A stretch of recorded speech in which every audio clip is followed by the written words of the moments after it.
Imagine realizing that something you do each single week in your own kitchen, something you do with completely good intentions, trying to be practical, trying to save money, trying not to waste food, could quietly and consistently create conditions that your body has to deal with over time, without you even realizing it. Sounds extreme? I recommend you don't dismiss it too quickly. There is a habit that hundreds of millions of people repeat every single week without even thinking about it. Reheating leftovers. And the reality of what can happen inside certain foods the second time heat touches them is something most people go their entire lives without ever hearing explained properly. In the next few minutes, I'm going to walk you through 5 specific foods where reheating deserves much more attention, what changes can occur inside them on a chemical level, and why your body, especially your pancreas, may be affected over time. I want to share this with you clearly and honestly, because I have seen too many situations where people later ask the same question. Why did nobody explain this earlier? So before we begin, here is something important I want you to understand. Your pancreas does not send clear warnings. It doesn't hurt while it is under stress. It doesn't swell in a way you immediately notice. It doesn't signal you clearly while changes are slowly building inside over months and years of everyday habits. By the time something feels off enough to check, the process has often been developing for a long time. That's exactly why everything we are about to discuss matters, because at least 2 or 3 of these foods are likely sitting in your refrigerator right now, waiting to be reheated later today. Let's start with the one that will probably surprise you the most. Fried food, reheated. Think about those crispy fries from last night. The fried chicken you carefully wrapped so it wouldn't go to waste. Maybe a leftover spring roll sitting in the corner of your fridge. The next day, what do most people do? You reheat it. Sometimes in the microwave, sometimes even worse, in a pan with fresh oil to bring the texture back. And it is exactly at that moment that a new process begins inside that food. Oils like sunflower, corn, and soybean oil are not very stable under repeated heat.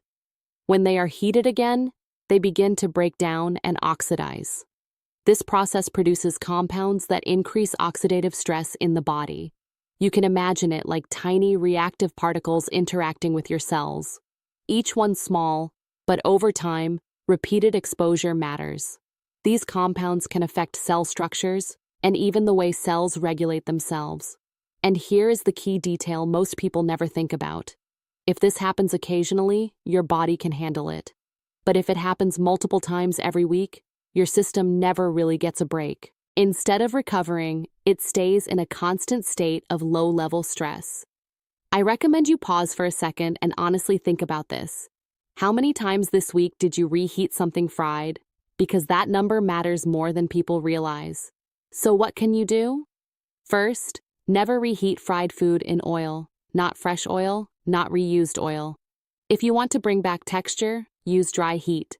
An oven or an air fryer works much better without adding additional stress from reheated oils.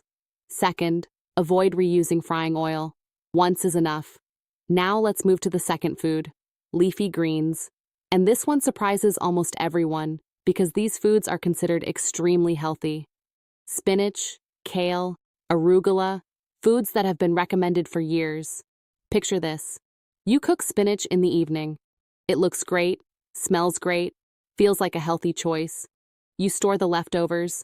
The next day, you reheat it. Same taste, same appearance. Nothing seems different. But inside, something has changed.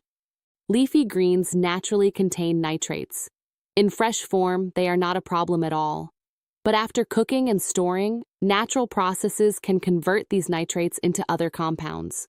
When heat is applied again, additional reactions can occur, forming substances that interact with your body differently. I recommend remembering one simple rule. Cooked greens are best eaten fresh or cold the next day. If you reheat them, do it only once. Every additional heating cycle increases those changes. Now the third food, rice. This one is probably the most common habit in the world. You cook a big batch, store it, reheat portions over several days. completely normal.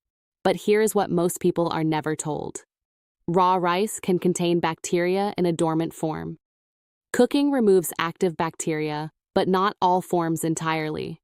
When rice cools slowly at room temperature, those dormant forms can activate. They begin to multiply. During that time, they can produce substances that reheating does not fully eliminate. So even if the rice feels hot later, something created earlier may still remain. I want you to think honestly again. How long has the rice in your fridge been sitting there right now? 1 day? 2? 3? Because that time matters. Here is what I recommend. Cool rice quickly after cooking. Spread it out so it cools faster. Put it in the fridge within about an hour.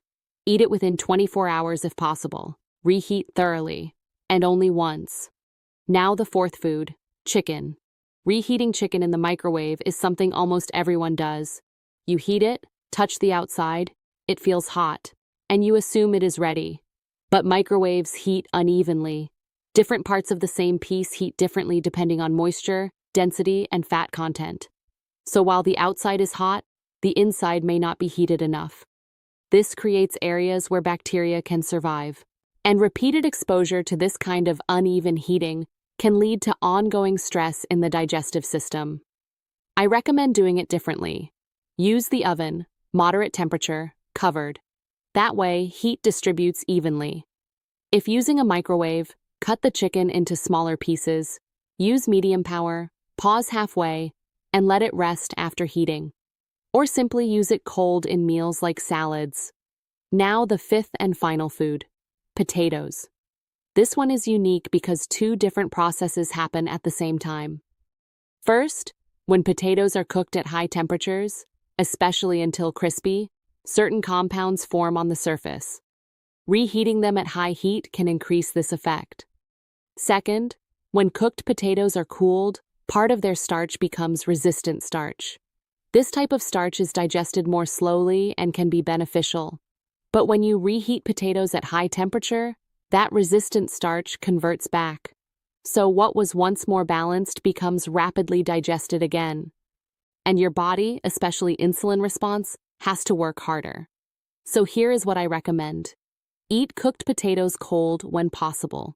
For example, in a salad. If you want them warm, heat them gently. And avoid frying them again after they've already been cooked. Now we've covered all 5. And before you close this, I want to say something important. If you have been doing these habits for years, it is not too late. The body has a strong ability to recover. Inflammation can decrease. Cells are constantly replaced. Systems can rebalance. What matters is what you do next. This is not about fear. Fear doesn't help. This is about awareness and small, practical changes.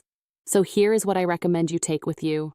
Reheat fried food using dry heat, not oil. Eat leafy greens fresh or cold. Cool rice quickly and store it properly. Reheat chicken evenly or use it cold. Handle potatoes gently and avoid repeated high heat. These are small habits.